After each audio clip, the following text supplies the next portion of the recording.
오늘 우리에게 주신 하나님의 말씀은 데살로니가 전서 1장 1절에서 10절까지의 말씀입니다. 신약 성경 329쪽을 전후해서 찾으시면 되겠습니다.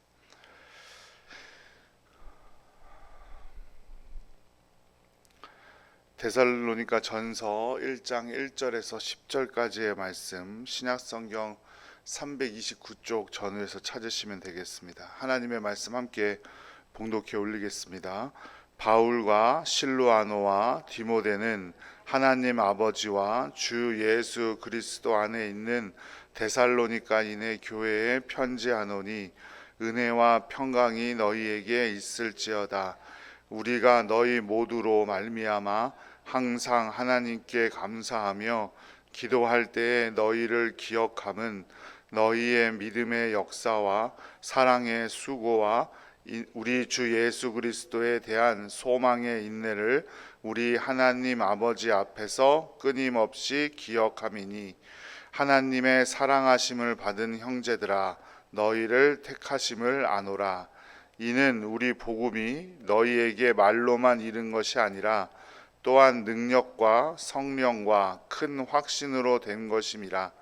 우리가 너희 가운데서 너희를 위하여 어떤 사람이 된 것은 너희가 아는 바와 같으니라. 또 너희는 많은 환난 가운데서 성령의 기쁨으로 말씀을 받아 우리와 주를 본받은 자가 되었으니 그러므로 너희가 마게도냐와 아가야에 있는 모든 믿는 자의 본이 되었느니라. 주의 말씀이 너희에게로부터 마게도냐와 아가야에만 들릴 뿐 아니라 하나님을 향하는 너희 믿음의 소문이 각처에 퍼졌으므로 우리는 아무 말도 할 것이 없노라.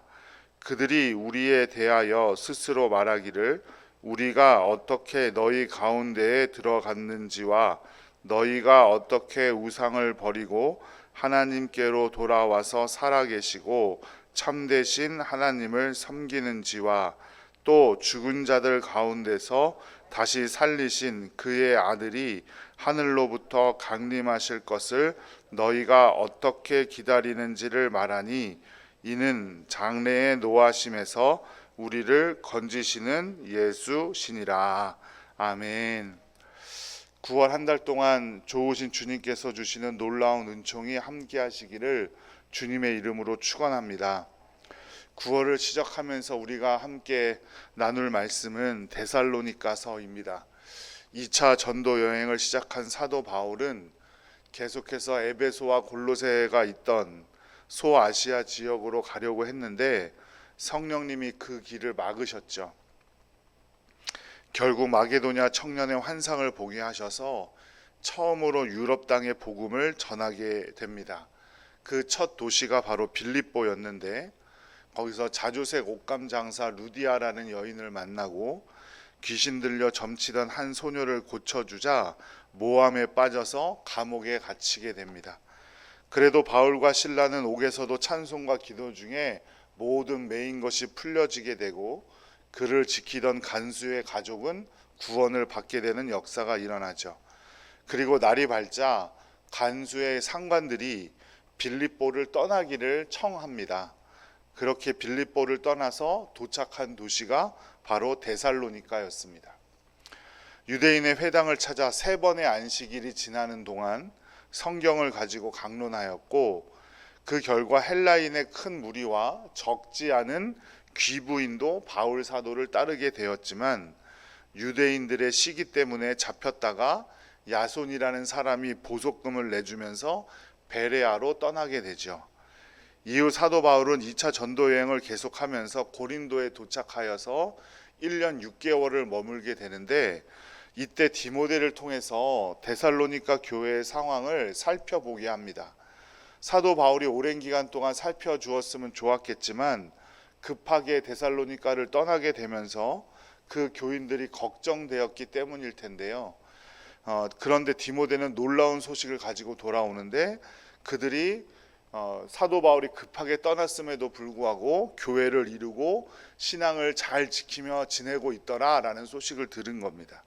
그래서 사도 바울은 디모데의 손에 편지를 들려 보내게 되는데요.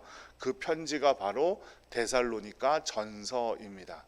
먼저 우리가 직접 성경을 찾아서 2절과 3절 말씀을 한번 읽어보도록 하겠습니다. 우리가 너희 모두로 말미암아 항상 하나님께 감사하며 기도할 때에 너희를 기억함은 너희의 믿음의 역사와 사랑의 수고와 우리 주 예수 그리스도에 대한 소망의 인내를 우리 하나님 아버지 앞에서 끊임없이 기억함이니. 아멘. 바울은 데살로니가 성도들이 교회를 구성하고 믿음의 역사, 사랑의 수고, 소망의 인내를 소유하고 있다는 소식에 감사 기도를 드렸다 이 말입니다. 그러니까 믿음, 소망, 사랑도 여기에 나오죠. 고린도전서 13장뿐만이 아니라 사도 바울은 선교 초기에서부터 어디를 가든지 믿음, 소망, 사랑에 대해서 기초적인 덕목으로 강조해서 가르쳤다라는 뜻이 됩니다.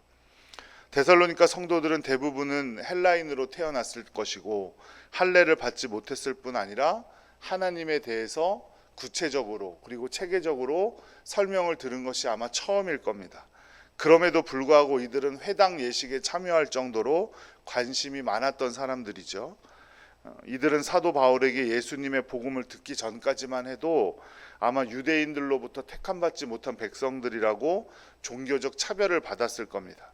그러나 사도 바울은 그런 차별을 뛰어넘어 신앙을 유지하는 것 자체가 택함받은 백성이라는 사실을 데살로니가 성도들에게 다시 한번 설명해 줍니다. 그게 4절에서부터 5절 초반절까지인데요. 한번 읽어볼게요. 하나님의 사랑하심을 받은 형제들아 너희를 택하심을 아노라. 이는 우리 복음이 너희에게만 말로만 이른 것이 아니라 또한 능력과 성령과 큰 확신으로 된 것임이라. 여기까지 볼게요. 너희를 택하셨다.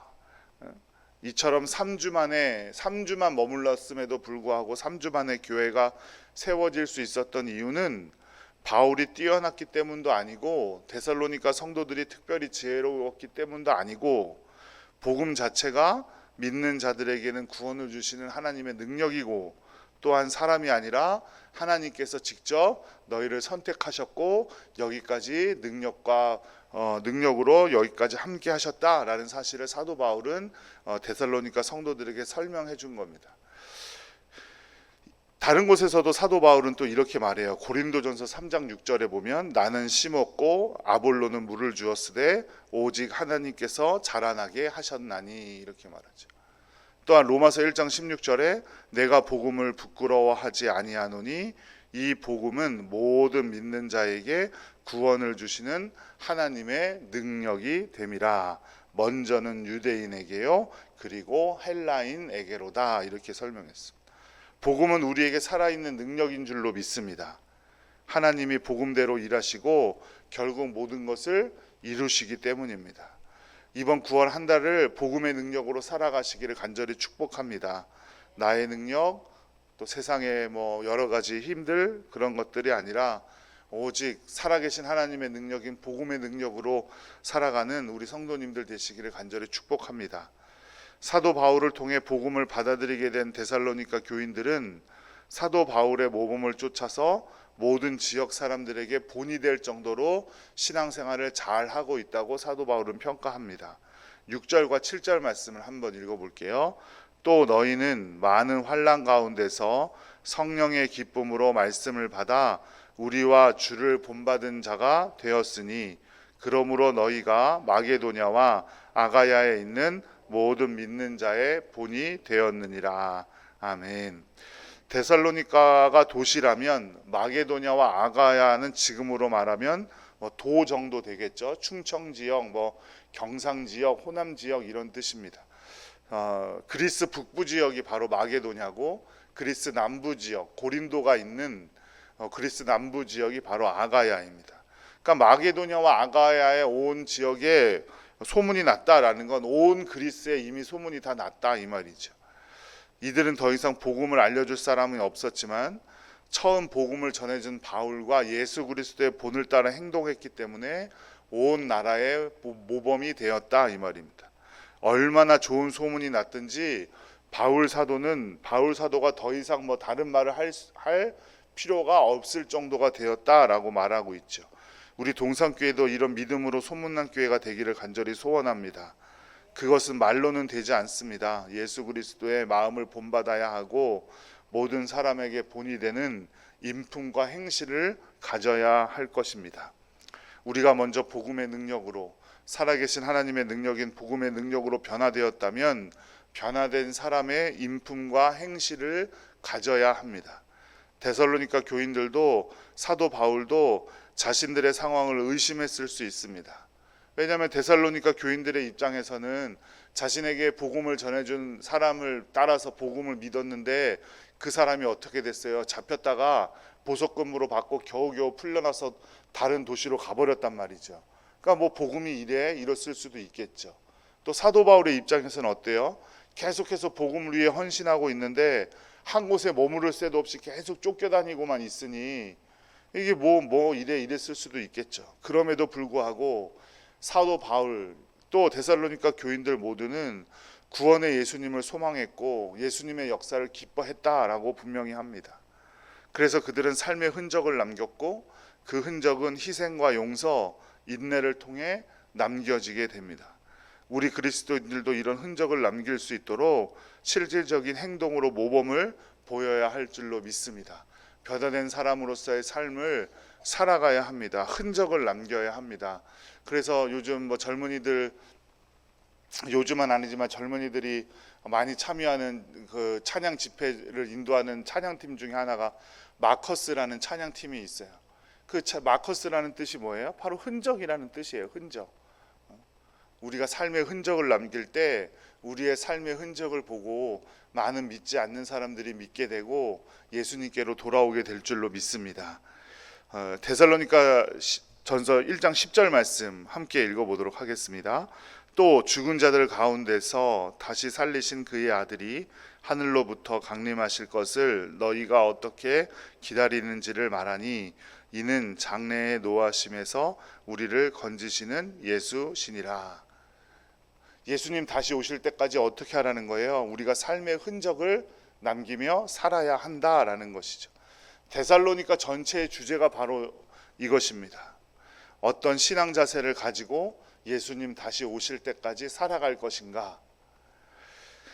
다시 오실 주님을 사모하면서 기다리고 그저 머물러 있는 자들이 아니라 우리의 삶의 흔적을 살아계신 하나님의 능력인 복음의 능력으로 남길 수 있는 여러분들 되시기를 간절히 축복합니다. 그때 분명히 다시 오실 예수님께서 우리를 칭찬해 주실 것이고 우리가 믿음의 본을 따라 주님의 흔적을 남기며 살아갈 때 이 땅 가운데서도 주님께서 주시는 놀라운 복을 누리게 될 줄로 믿습니다. 그래서 주님의 더 풍성한 복을 누리는 9월 되시기를 간절히 축복합니다. 기도하겠습니다. 우리가 이 보배를 질그릇에 가졌으니 이는 심히 큰 능력은 하나님께 있고 우리에게 있지 아니함을 알게 하려 함이라. 아멘. 사랑과 은혜가 풍성하시고 거룩하신 아버지 하나님, 우리에게 새로운 한 달을 허락하시니 감사와 영광을 올립니다. 이 한 달을 주님의 은혜 가운데 살아가게 하시고 주님의 사랑과 기쁨과 평안 가운데 충만케 하시옵소서. 주님과 동행하며 주님께서 매 순간 필요한 힘을 공급해 주심을 계속해서 신뢰하게 하시고 쓸모없는 곳에 주님이 주신 모든 것을 허비하지 않게 하시옵소서. 무슨 일이 닥치든지 성령님의 도움으로 말미암아 넉넉히 감당할 수 있음을 믿게 하시고 평안 가운데 살아갈 수 있도록 인도하여 주시옵소서. 동산교회 가운데 많은 사람들이 예수 그리스도를 만나게 하시고 모든 예배들 가운데 성령님의 임재가 가득하게 하시고 주님만을 기쁘시게 하는 귀한 교회가 되게 하여 주시옵소서. 우리 소망과 영광이 되시는 나사렛 예수 그리스도의 이름으로 간절히 기도드립니다. 아멘.